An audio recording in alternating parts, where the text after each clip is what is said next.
Good afternoon, everyone, and welcome to this session of Postgraduate Information Week. So for this session, I'm joined by 5 academics, and we're going to have a discussion around postgraduate study. And then we're also going to be able to answer some of your questions. So if you do have any questions during this stream, if you just put them in the chat, you can post them on YouTube, post them on LinkedIn, and we'll be able to see those and hopefully get to those at the end of the stream. So to begin with, I'm just going to get all of the academics to introduce themselves, starting with Veronica. Hello, everybody. I'm Veronica Garbett. I'm the course leader for Strategic People Management, and I am an academic member of the Chartered Institute for Personnel and Development. Hi, guys. So I'm Kemble. I'm the course leader for the Suffolk MBA, and I teach on a number of modules on the MBA as well. Hello, I'm Rachael. I am the course leader for the MSc Applications of Psychology, and I also teach on the MSc Psychology Conversion course. Hi everyone, I'm Lindsey Scott. I'm the course leader for the MA Creative and Critical Writing, and I also teach on the undergraduate English course. Main passions are writing for children and Gothic literature and film.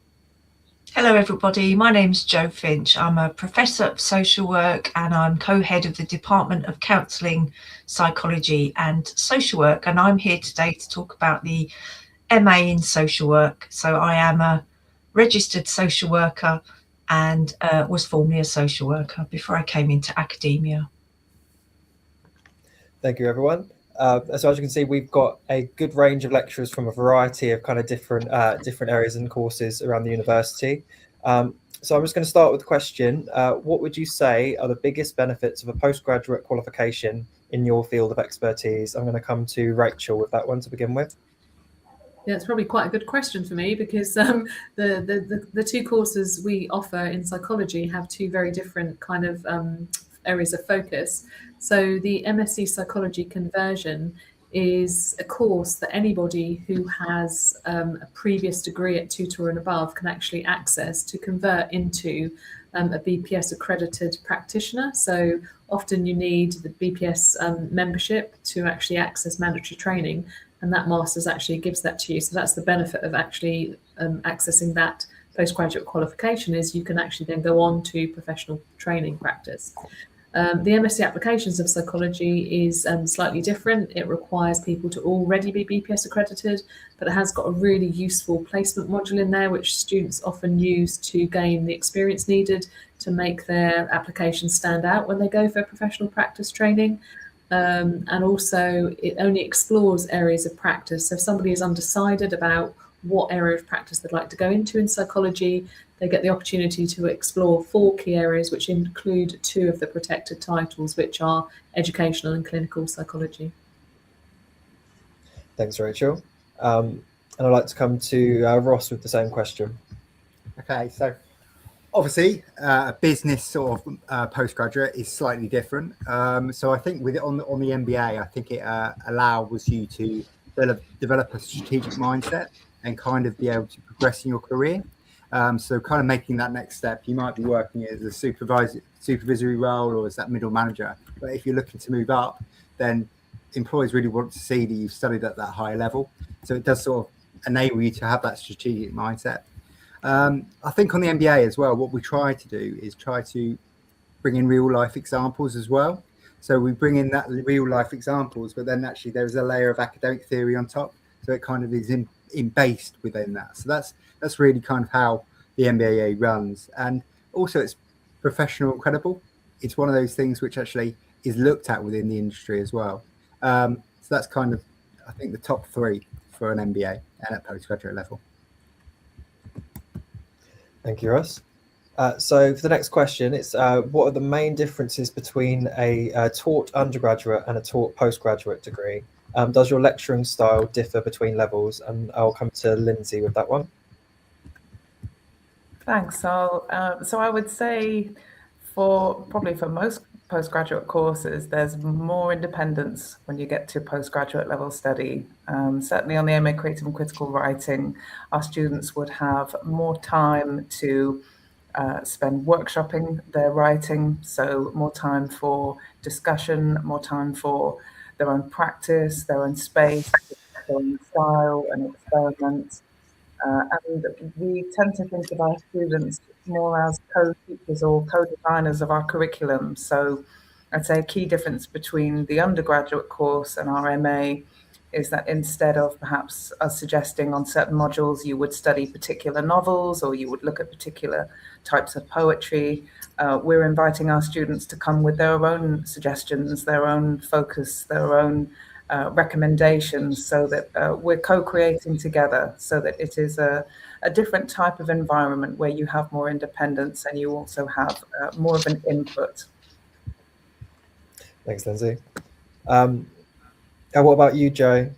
So I know the MA social work is only kind of getting going, but would you say there's a difference between how you're going to be teaching? Well, many members of our team have taught at previous organisations where we've run postgraduate routes into social work. So in some ways, as other people have commented, we do expect students, to understand how higher education works and to be independent. The MA in social work is very much designed to be a one route into qualified social work. So it's for people with any undergraduate degrees, and very similar to the MSc in psychology. It's in a sense a conversion course, but this is 2 years rather than full time. So for any student on any social work course, whatever route, we do expect students to be, independent. Probably a question will come up later, but students will be managing studying with 3 or 4 days out on placement. So the demands are quite significant, but not unachievable. But we, would have an expectation that students on an MA social work really want to do social work, that they understand that the world is an unfair, discriminatory place and want to make a difference. Solomon, I think I'd jump in there. So I think, for postgraduate students, we kind of expect that postgraduate students will have more depth over breadth. So there'll be like more understanding of what they're talking about as well. So it won't just be describing it at undergraduate level. And I know some undergraduate students will be able to do that very well. But it's just that more depth and more understanding, that critical evaluation of things at postgraduate study. Thanks, Ross. So just generally for the room, so would you say that there's like a distinct difference between the kind of students you get at postgraduate level to the ones you get at undergraduate? Expectations are different, aren't they? Yeah, I would say. Yeah, I jump in and say that, a lot of the undergrad students are predominantly from our home market. We have in the undergrad business, we have a lot of local students, which is really lovely. And, they get to experience quite a lot of things that interconnect them to their community. With our postgrad students, we tend to have a makeup of both home and international students. So a lot of what we look at teaching is how they can take some of the concepts. So I'm teaching on a course that's aligned with the CIPD level 7, which is quite an advanced level accreditation. So they'd be looking for people that either are developing into HR managers or wanting to go from managers into leadership. So we're looking at working with the criteria from the CIPD, which is it's a globally recognized accreditation. And as Dross had said, the critical evaluation. So how are we taking, these academic and practitioner concepts, and how can we apply that to our home countries? So I think, that's kind of the biggest thing, that real critical evaluation and application is the big difference from taking something in undergrad, learning to understand it and evaluate it and do some reflection. But at a postgrad, we're really looking at much more independent learning and application in terms of analysis. But I think it's also really important to remember that all the lecturing staff at the University of Suffolk are renowned for supporting students. So we're not going to leave you just to get on it. We will help you. We will show you the tools, the tricks, the tips. We're not going to let you flounder. We all want you to do really well. So we will support you. to go from the kind of level 6 end of a undergraduate degree to the next level. We call it level 7. So there will be support available. Thanks, everyone. So I'll just move on to the next question. I'm going to go back to you, Veronica. In what ways can postgraduate study maximise your career prospects in your field? And are there particular avenues which can only be explored through PG study? Okay, yeah. So what I would say, on our course, our Strategic People Management course, we have the opportunity for students who are wanting to get actual work experience in a role, in an HR role within an organization. So we have an option called extended practice. So that turns our course into a 1-year full-time into a 2-year full-time. During that opportunity, they have a number of options of placement working with our careers team. Some are paid, some are not paid, and they run between 6 and 9 months, and that's available to home and international students. And I don't think that you can access quite that level of placement within an organization, within HR, in any other undergrad course that we deliver. And I think even if you're not going to do the extended placement, going on a course that is accredited by a professional body, or in some of my colleagues here that are they are accredited from a practitioner or regulatory environment, that's the unique opportunity to get that. So you get your master's, but you also get the opportunity to have something that's recognized, and for our international students can be taking that recognized qualification back and to their home countries and continue their career trajectory. I know when a lot of them come, that's their intention. They want to study here, they want the accreditation, they want to go back and have a real impact into the organizations that they have been working at, may return to, or the next organization for them. So I think it absolutely impacts their career prospects. And that also applies to the home students. They come in with some experience of HR usually, but really want to drive up to the next level in their career development within the profession. So Veronica, I'm just going to jump in on that point. So you talked about obviously your career development, but also doing a postgraduate course actually enables you to then look at a PhD, so further study. Because I can just look at on the MBA, we've had like about 2 or 3 students recently, which have then gone on to study their PhD. So that's also another option after doing your postgraduate study as well. Yeah.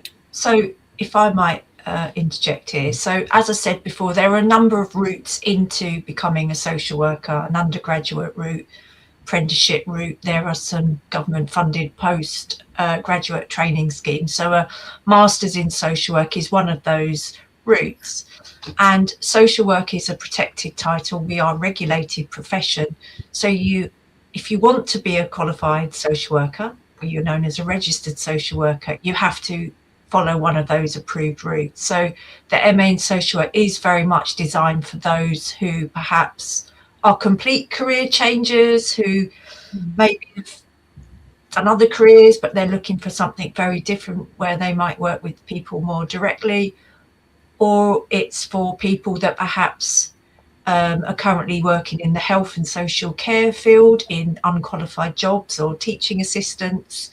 So of course it really would maximise your career opportunities, because it's going to get you to be up to the level of a qualified social worker.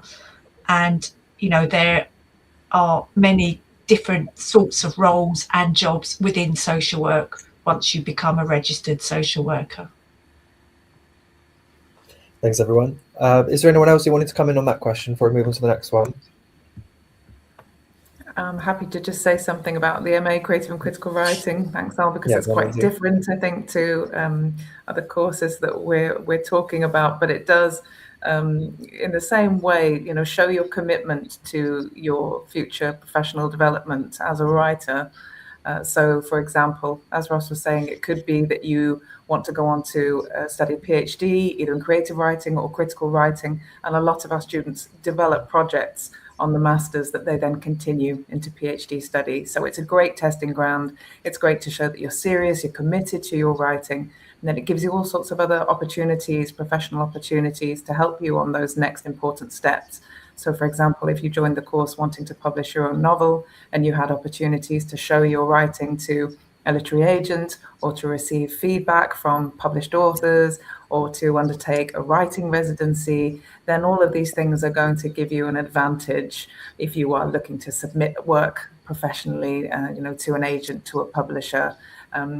To have a place on a writing residency, a lot of the time they request that you've already undertaken a writing residency, and it's very difficult to get that experience when you don't have any guidance, you don't have any support. So those kind of opportunities are built into the course, so that wherever you want to go next, you've developed your skills and you've had some experience. Thanks, Lindsey. So I'll move on to the next question, which is what tips would you give to students who are looking to fit PG study around already busy lives? I'm going to give that one to the room. So who wants to go first? Well, the MSc applications of psychology is only taught on a Monday because there is an expectation that students will have a placement. And so that frees up the rest of the week for them to actually, commit to that placement, basically, to get the hours they need to pass that module. The MSc Psychology conversion is slightly different because it's students are taught within the undergraduate program, but they have advanced seminars and they are assessed at level 7 as opposed to level 4, 5 and 6. And so that is a little bit more time consuming. So it really depends on the program that you're looking at and what the kind of time commitments are. And how you fit that in around your life. But, we've got many successful candidates that have gone through the programme and they are on the professional training programmes now because that's what they were targeting. Yeah, so I should say that many of our students, undergraduate and postgraduate level, from a diverse array of backgrounds. So many of our undergraduates are managing family, work and study. The MA in social work, as I said before, is 2 years full time. So it's worth thinking about, if you're going to do a course like the MA in social work, how you would manage financially and manage all the other demands in your life. That would be the same for any social work course in any part of the country. So it is in total 70 days placement in year 1, 100 in year 2. So I think I can only use myself as someone who studied and worked. I undertook my PhD whilst working with small children. So it's about being organised, asking for help, planning in advance. So, for instance, if you're on the applications of psychology, Monday is your study day, 1 day at a time. And I think all the staff here understand that our students have lots of demands on their time outside of work. And so it's finding that balance. I mean, it's not always easy, but it's finding that balance and working out what things you can just let go for the time being. So do you need a wonderfully, beautifully tidy, clean house? No. Can you ask someone to do your garden for you? Yes. So it's about planning and organisation and, managing expectations. There are only so many hours in the day and we want you to thrive, but ultimately we want you to be well as well. I think it's about staying focused on the end goal, isn't it? It doesn't have to look pretty how you get there, but you just have to get there. So, yeah. Can I jump in? I think this kind of leads on to something that Solomon may ask, but on our strategic people management course, we have 3 options. So we can run the course. Students can attend the course full time in 1 year. So effectively, that's that's sort of 10 months, and they've finished what they have to do. And then we have a part-time option where they're doing alternative blocks. So that gives you some organization. The extended practice is a 2-year, but the second year is that, placement module. One of the things that we are undertaking, we're just waiting for the I's to be dotted and the T's crossed. But across the postgraduate business school, we're looking for some of the courses, including some of our courses just coming onto line, to be running Wednesday evenings every week and alternative Saturdays. And we're hoping that is really going to attract people who are in the HR profession and other executives on the MBA to allow the time to continue to develop their careers while they are still working full time. So I know you had said earlier about knowing exactly what your schedule it is. So we would have fixed times and dates that will fit in around people's careers. We also, we are a team of very committed academics, and we work quite closely with the students, and a lot of them, as you have said on your courses, have a lot of responsibilities that they're juggling. They've got family responsibilities or caring responsibilities. Some may have families that are still back home.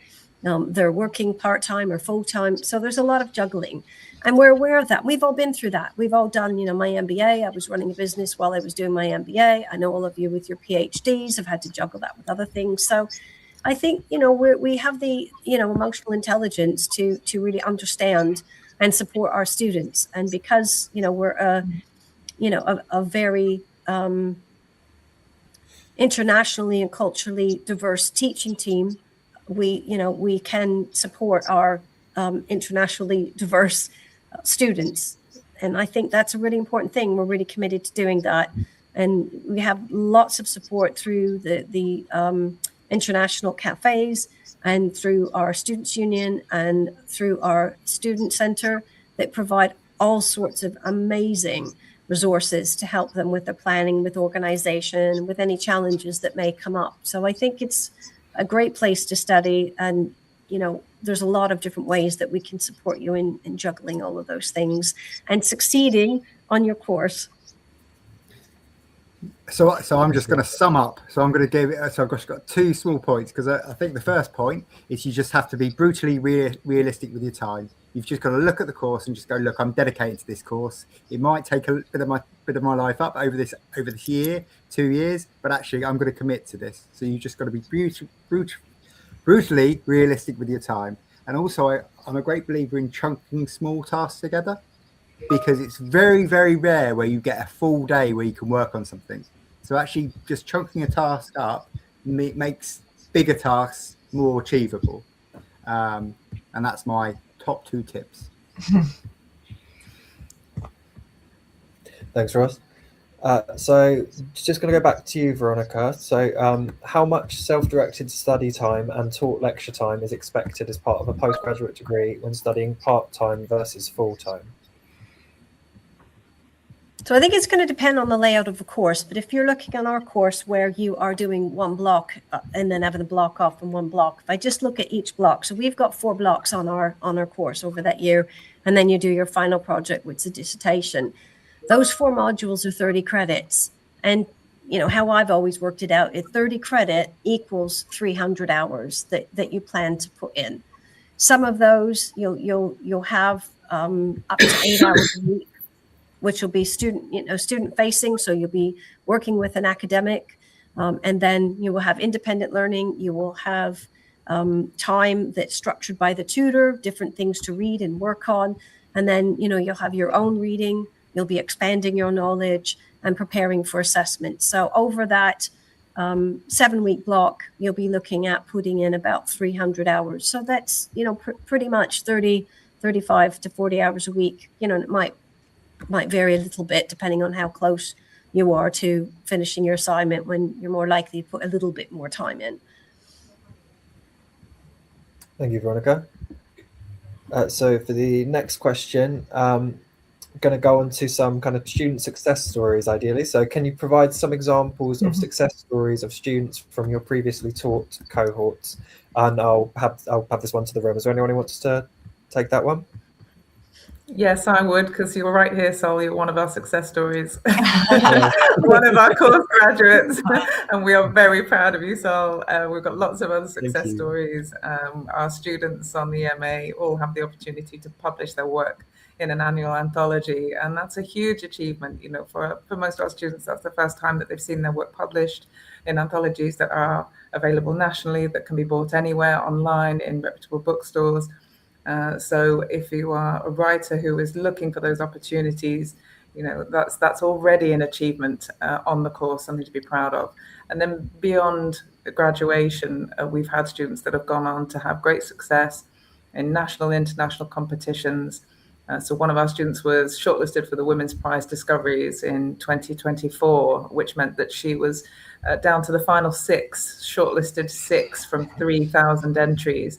And that means that, your writing is getting professional recognition, you're getting opportunities to, make the next steps towards finding a publisher, finding your place in the market. And it might not be a creative path that you take on RMA. We have the critical pathway as well. So there are students who go on to PhD study and present their research at international conferences and, are publishing in academic journals. So, you might find yourself taking a route that was not what you planned when you began the course. Yes, lots of success stories. We're very proud of our students. Thanks, Lindsey. Does anyone else want to comment on that one? Yes, I mean, we're very proud of our students as well. We have students that did the MSc psychology conversion that are now on professional practice programs. So we've got an educational psychologist being developed as we speak, and we've only run the program for a couple of years. So this is the second year of it running, and so that's kind of quite nice that they are actually getting into the professional doctorates, which are notoriously competitive. And from the MSc applications of psychology, we also have a clinical psychologist in practice. So she has graduated with her professional doctorate in clinical psychology. And many of our undergraduate and postgraduate students go on to PhD level study either with ourselves or at other institutions. So that's really kind of, like I said, we're very proud too. Yeah, well, we've yet to run our first cohort, so anyone listening, if you want to be our very first cohort of students, do come and find out more about our programs. But I've been involved in the teaching of social work students at all kinds of levels for 24 years, and I have to say what's kept me in these roles is the joy of seeing students, whether they're undergraduates or on MA courses, just grow and develop into really fantastic practitioners that are, really embody the values of social work and really want to go out there and make a difference and counter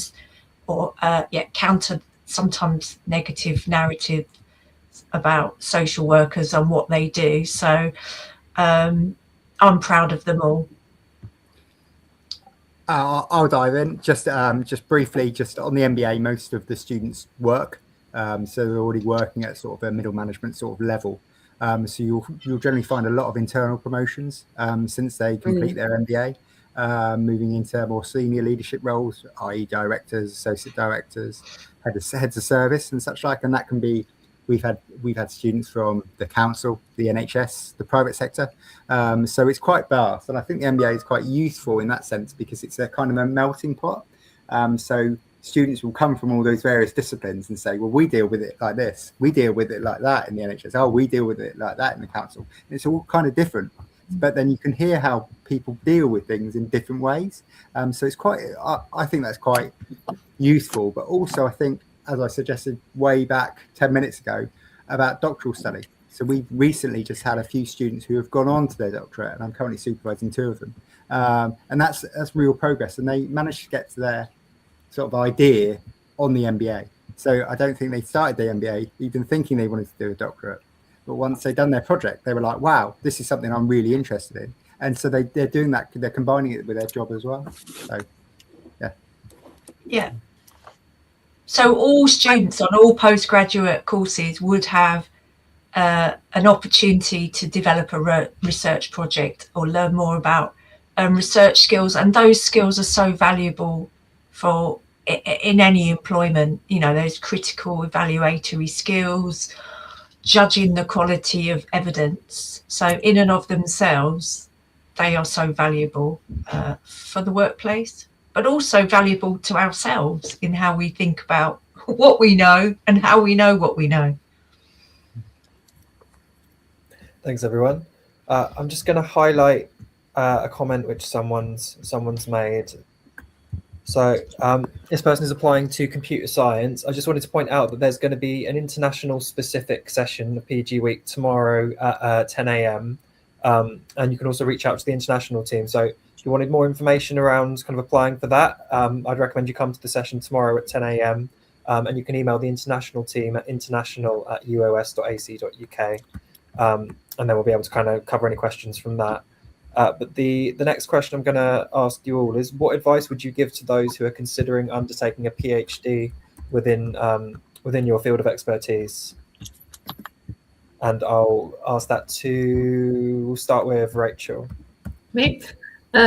I would always initially, if I was considering doing a PhD, have a look at the specialisms of the individuals within the departments, and you can get that information quite clearly off our website, and then approach them and start to kind of discuss your ideas and how you think you would like to do this, and find out what next steps are. That's always a good way into a PhD, is to discuss it with an academic that could potentially be on your supervisory team.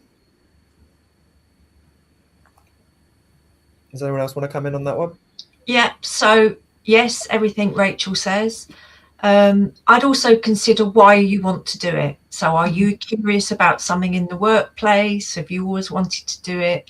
And think about why this topic and why now. And of course, people always think they might do a PhD one day. There is never the perfect time to do a PhD. So if you're interested, then pursue it. What are you waiting for? And I think certainly in my field, in Rachael's field, in everyone's field, there's so many things that need finding out about. I never regret doing mine for one moment. So I always had an inclination I wanted to do it. It was just finding the topic that I wanted to do it in and the right time for me. Yeah, and I'd love to add to Joe's comment there about making sure that it's the right one for you, because it will be with you for a long time. And, you know, so to be something that you're really passionate about, something that you really enjoy. And that's where, good planning, as Rachael was saying, talking to academics, getting advice and guidance, and then your own research, finding that originality, finding that gap in criticism or whatever your field is, what makes your proposal original, and good research, good preparation, so that you feel confident in what you're going to propose, because you will need to submit a proposal about your project, and the more prepared you are for that, the better. And I think that's where postgraduate study is so useful. It gives you that ground to prepare for PhD study, if that's the route that you would like to take. I've just got a small one, which I think is quite useful, which I did before I started my doctorate, which actually speak to other doctoral candidates. If you have an opportunity, speak to other doctoral candidates. What is it really like? Because then they will tell you what it's really like. Some of it's not going to be nice, but some of it's going to be great. So actually find out what that whole journey is going to look like, because they're the ones going through it at the moment. Thanks, everyone. I'll also point out that we're going to have a PhD specific session on Thursday at 12, and that will be Will Thomas, and then a current PhD student who's going to talk through her research and talk about what it's like at the university. So if you were considering a PhD, then I'd recommend coming to that session as well. And just hearing you all talk about there's never really a right time to do it, that's making me want to do one still. The longer I work in higher education, the more I feel like I'll cave in eventually and end up doing one. I keep saying I'm going to, and then putting it off for whatever reason. You just got to do it. Maybe you've just got to do it. You heard. So you heard. I've said.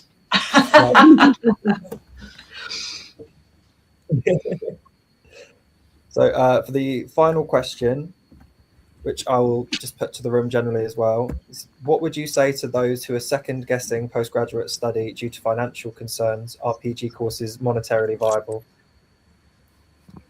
Can I dive in just briefly? I think there's some stats linked to an MBA. So I think there is a genuine return on investment. If you've got an MBA, I think they say within 5 to 10 years, you make back that investment.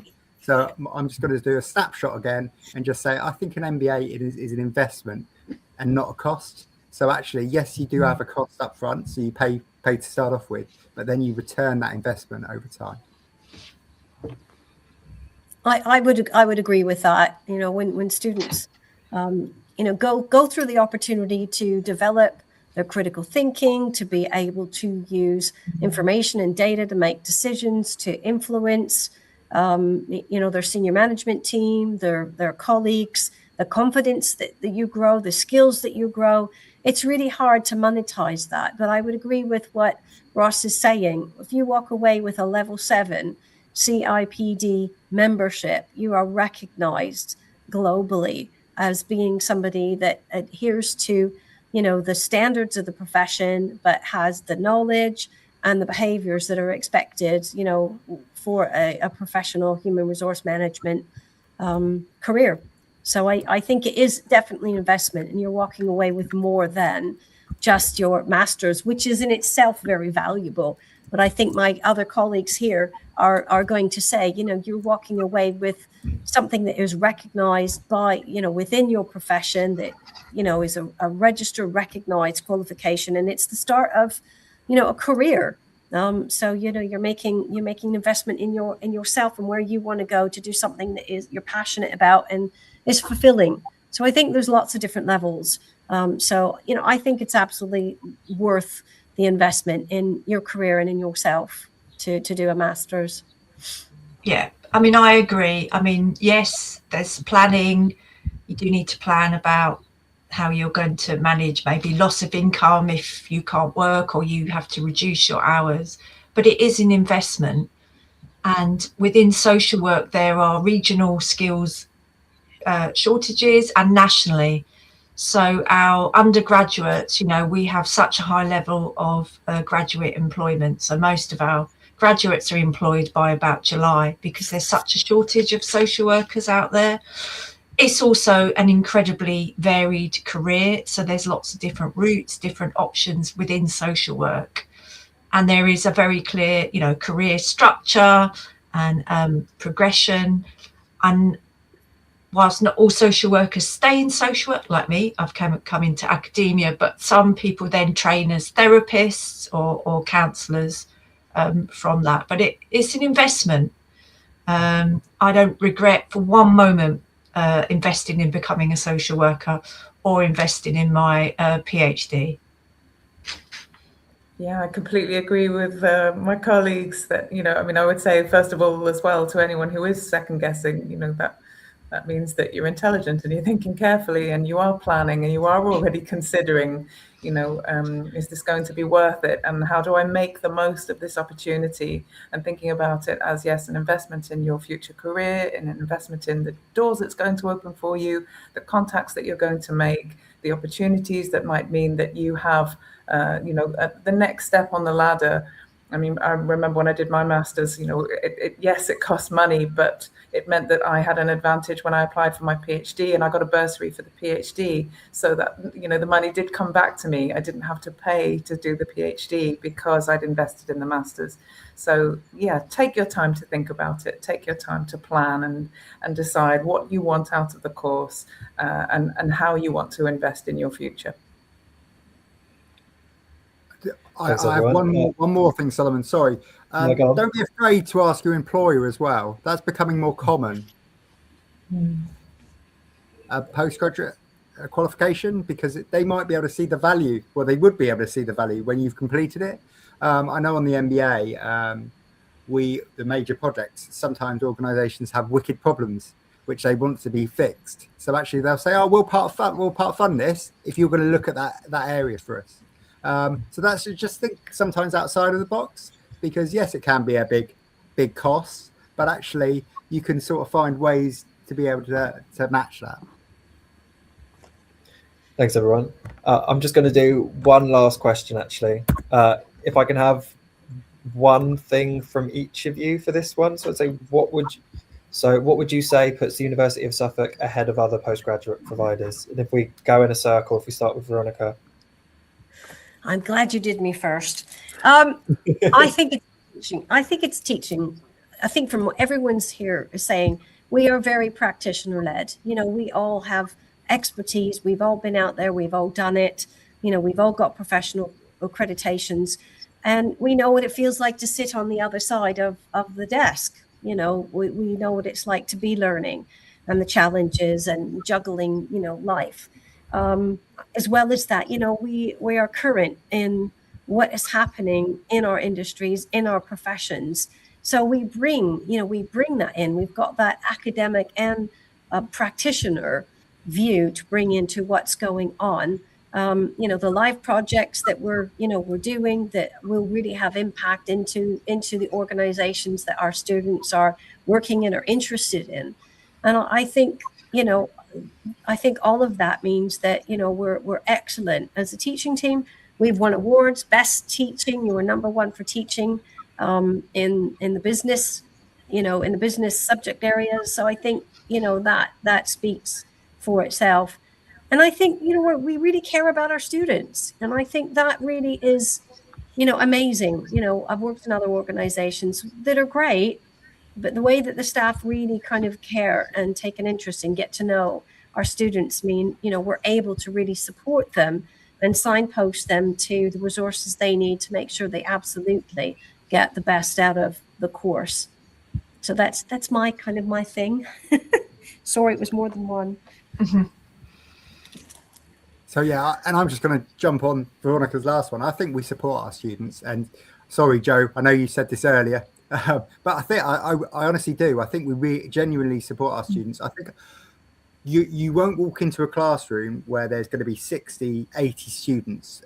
I know every student who is on my course, and we are in regular contact. I go into every class, every module I go into at least once, even if I'm not teaching it, just to make sure that they're making good progress through the program, because I think that enables a student to talk to you about anything which is happening, and then a small problem doesn't grow into a large problem.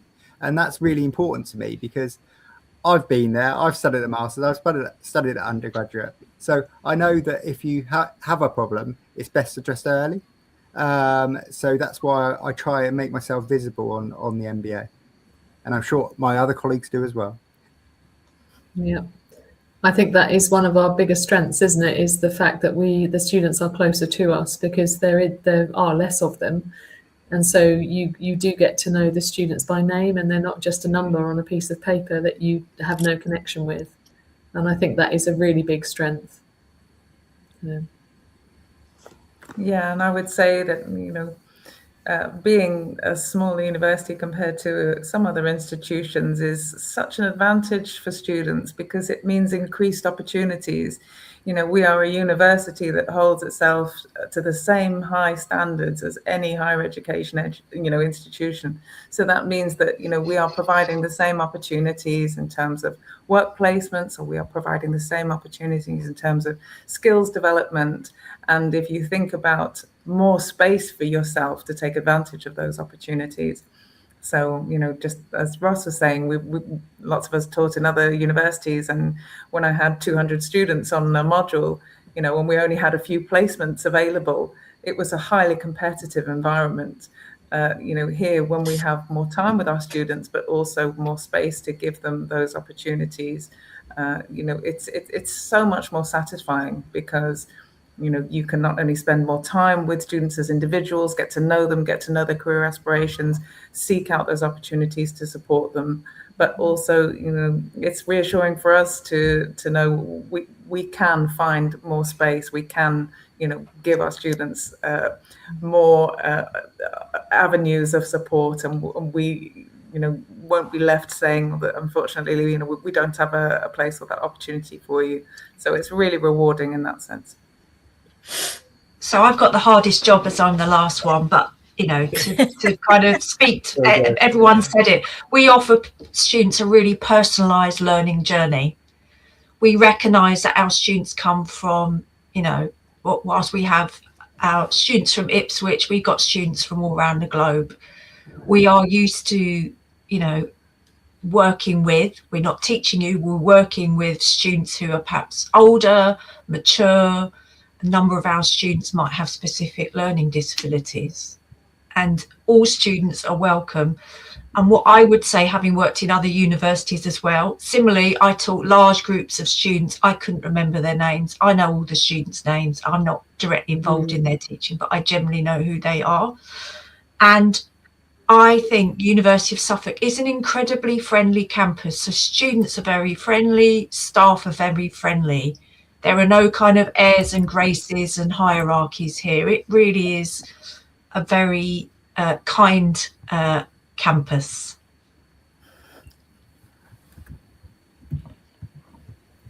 Thanks, Joe. So we've got one question from someone in the chat. So let me just find the first bit. So first bit is from Gary. He says, I thank Suffolk University for giving me the opportunity to achieve my Masters in Data Science and Artificial Intelligence. I got loads of insight and assistance from the University Online Library. I highly recommend students to join the courses. Thank you for that, Gary. And then he's got a follow-up question. I'm thinking to continue in my study and do my PhD, and would like to know how long it will take and how much that may cost. I would like to know in what field I can do my PhD.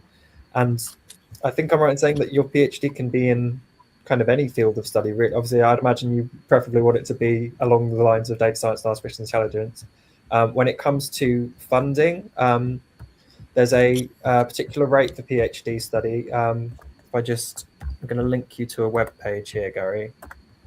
Yeah, and in the meantime, I can tell you that if for most people, if you're a full-time student, it's 3 years, part-time student 6 years, and then there's an extra write-up year if you're sufficiently progressed. So that's well, they are the timescales in which anyone at any university has to do a PhD.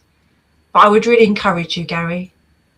Yeah, and if you go to this link which I've put, if you scroll down, there's a section all about PhD fees and funding, FAQs, and then it's got everything that you need to know about funding and scholarships, about whether you can pay your tuition fee in installments or pay it in one go. Hopefully that should answer kind of some of your questions around that as well. And if there is anything that isn't answered by that webpage, you can also contact Suffolk Doctoral College. Their email address is suffolkdoctoralcollege@uos.ac.uk. And Solomon, didn't you say that we have a special event that's going to be running for PhDs later this week? Yes, we do. Thank you for reminding me. Yeah, as I said earlier, we have a event specifically for PhDs on Thursday as well. So that would be at midday on Thursday. There'll be a current PhD student, and then also Will Thomas from the Doctoral College. And he's going to basically cover everything you'll need to know about the application process, and then about kind of student life as a PhD student. And then you'll hear about specific students' research as well. So I think that's the end of all my questions. Is there anything that anyone wants to add before we finish? No, all good. Other than do come along and join us in your postgraduate studies. We're very friendly, accessible, down to earth people that really care about their students and really share sharing their success. Yeah, I agree. If you have a look on our website, which is uos.ac.uk, you can have a look at the courses that are available. There'll be contact details for the course leaders, so you can find myself, Ross, any of our colleagues here. You can drop us an email and have a conversation. We really like to get to know our students, so we love these conversations. So do reach out if you've got any other questions, and we look forward to welcoming you at the university really soon. Right. Thanks, everyone. Thank you for your time. Thank you. Thank you. Bye. Bye. Bye.